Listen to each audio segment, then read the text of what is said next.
Hi everyone. తారాబలంలో భాగంగా ఏక నక్షత్రం గురించి ఈరోజు మనం తెలుసుకుందాం. వధువు వాళ్ళది ఇద్దరిది ఒకే నక్షత్రం అయితే వివాహం చెయ్యొచ్చా లేదా అన్నది చాలామందికి సందేహం ఉంటుంది కదా. సో దాని గురించి ఈరోజు మనం తెలుసుకుందాం. ముందుగా మనకి ఉన్న 27 నక్షత్రాల్లో 8 నక్షత్రాలు మాత్రమే ఏక నక్షత్రానికి పనికిరావు. మిగతా 19 నక్షత్రాలు అనేవి పనికొస్తాయి. సో ఈ 8 నక్షత్రాలు మనం గుర్తుంచుకున్నట్లయితే మనకి క్యాలిక్యులేషన్ అనేది చాలా ఈజీ. సో ఏక నక్షత్రానికి పనికిరాని నక్షత్రాలు ఏంటంటే భరణి, ఆశ్లేష, స్వాతి, జ్యేష్ఠ, మూల, ధనిష్ట, శతవిషం, పూర్వభాద్ర. అలాగే మిగతా 19 నక్షత్రాలు పనికొస్తాయి. ఆ 19 నక్షత్రాలు ఏంటంటే అశ్వని, కృత్తిక, రోహిణి, మృగశిర, ఆరుద్ర, పునర్వసు, పుష్యమి, మఖ, పుబ్బ, ఉత్తర, హస్త, చిత్త, విశాఖ, అనురాధ, పూర్వాషాఢ, ఉత్తరాషాఢ, శ్రవణం, ఉత్తరాభాద్ర, రేవతి. సో ఈ 8 నక్షత్రాలు గుర్తుంచుకున్నట్లయితే మనకి ఫార్ములా అన్నది చాలా ఈజీ. అలాగే ఈ ఏక నక్షత్రం అన్నది రాశి ప్రకారంగా మనకి 3 భాగాలుగా మనం డివైడ్ చేస్తాము.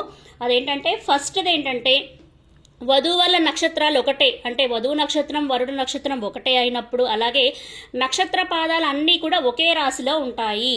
నక్షత్ర పాదాలు అంటే మనకి మొత్తం 4 పాదాలు కూడా అన్నీ ఒకే రాశిలో ఉంటాయి. అవేంటంటే రోహిణి, ఆరుద్ర, మఖ, హస్త, విశాఖ, శ్రవణం, రేవతి. అయితే వీటికి పాదభేదం అన్నది లేదు.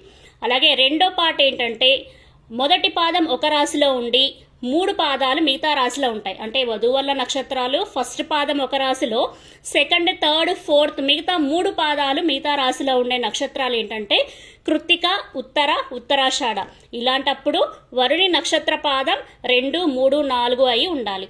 తర్వాత థర్డ్ పార్ట్ ఏంటంటే మొదటి 3 పాదాలు ఒక రాశిలో, అంటే 1, 2, 3 పాదాలు ఒక రాశిలో, తర్వాత 4వ పాదం ఒక రాశిలో ఉన్న నక్షత్రాలు ఏంటంటే పునర్వసు, విశాఖ, పూర్వభాద్ర. ఇలాంటప్పుడు వరుని నక్షత్రాలు 1, 2, 3 పాదాలు అన్నవి కాకూడదు.